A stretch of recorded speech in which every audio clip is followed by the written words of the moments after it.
Good morning sir. Very good morning. Come on Gopi come on. నీకు మంచి శుభవార్త. సార్, మనం ప్రారంభించాలనుకున్న షాక్ అబ్జర్వర్స్ ఫ్యాక్టరీకి ప్రభుత్వం నుంచి పర్మిషన్ లభించింది, లోన్ కూడా శాంక్షన్ అయింది. Is it? Very good sir. అసలు ఈ ప్రాజెక్టు తలపెట్టడానికి కారణమే నువ్వు. ఈ క్రెడిట్ అంతా నీదేనయ్యా. Thank you sir. Thank you very much. మరో శుభవార్త, ఈ ప్రాజెక్టుకి నిన్ను జనరల్ మేనేజర్ని చేయటమే కాకుండా నా పార్ట్నర్ గా కూడా తీసుకుంటున్నాను.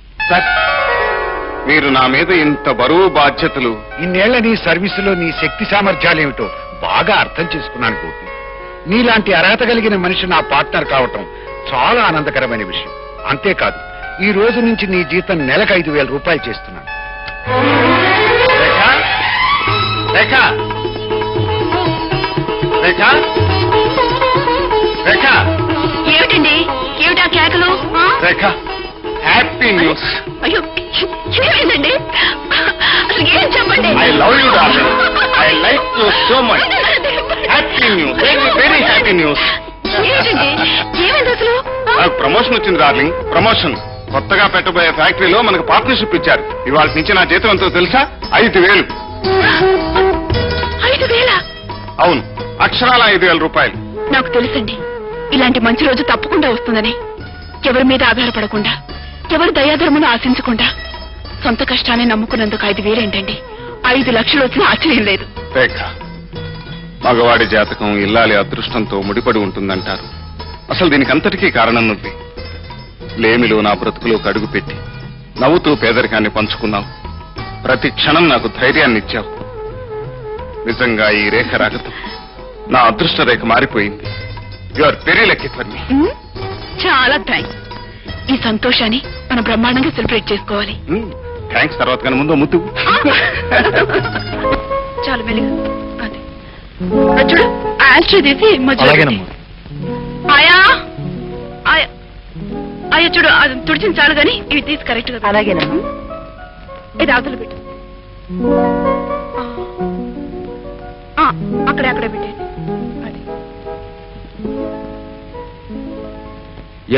నమస్కారం. అయ్యగారితో చెప్పేది చాలా థ్యాంక్స్ అని. Baby. Mummy. Mummy. I'm fine. How are you baby? I'm fine. Mummy. Mummy చూసావా మా కొత్తలు ఎలా ఉంది? Very nice. చాలా బాగుంది బేబీ. సర్లేండి, మొదట మీ అల్లుడు గారి గురించి ఏమేమో అనుకున్నారు. ఇప్పుడు అర్థమైన ప్రతిభ. మమ్మీ, ఆనందరావు గారు కొత్తగా పెట్టిన ఫ్యాక్టరీలో మీ అల్లుడు గారికి పార్ట్నర్షిప్ ఇచ్చారు. జీతం కూడా 5,000 పెంచారు. మమ్మీ, పిచ్చి పిల్ల. ఆనందరావు మీ ఆయనకి పార్ట్నర్షిప్ ఇవ్వడం, అతని హోదాని పెంచడం, 5,000 జీతం ఇవ్వడం, వీటన్నిటికీ కారణం మీ ఆయన ప్రతిభ కాదు, మీ డాడీ దయాధర్మం. డాడీయా? ఎందుకు అలా చేశారు మమ్మీ? ఎందుక? కూతురు సుఖపడాలనే కోరికతోనూ, అల్లుడి అంతస్తు పెరగాలనే ఉద్దేశంతోనూ, సొసైటీలో మా పరువు ప్రతిష్టలు నిలబడాలనే తాపత్రయంతోనూ చేశారు. అండర్స్టాండ్? మమ్మీ, డాడీ పనిచేసిందంత మంచిది కాదనుకుంటాను. రేపెప్పుడైనా మీ అల్లుడి గారికి ఈ విషయం తెలిస్తే మరేం కోప మునిగిపోదు. నువ్వు అనవసరంగా ఏం వరి అవ్వకు. అన్నట్టు రేఖ, సుశీలాంటిని, వాళ్ళ అమ్మాయిని, అల్లుణ్ణి మీ ఇంటికి డిన్నర్కి రమ్మని నేను పిలిచాను. మమ్మీ, వాళ్ళు వస్తున్నారు. అది కాదు మమ్మీ, మీ అల్లుడి గారికి ఒక మాట కూడా చెప్పకుండా. వాట్? నువ్వు నీ రిలేటివ్స్ ని డిన్నర్కి పిలవడానికి కూడా మీ ఆయన పర్మిషన్ అడగాల? ఇది నీ ఇల్లు. నీ వాళ్ళని ఇక్కడికి పిలిచే అధికారం, హక్కు నీకున్నాయి. మమ్మీ, ఒక మాట. ఇంకేం మాట్లాడకు. వాళ్ళని తీసుకుని సాయంకాలం నేను ఇక్కడికి వచ్చేస్తాను. డ్రింక్స్, డిన్నర్ అన్ని నేనే అరేంజ్ చేస్తాను. Baby. Good morning sir. Good morning.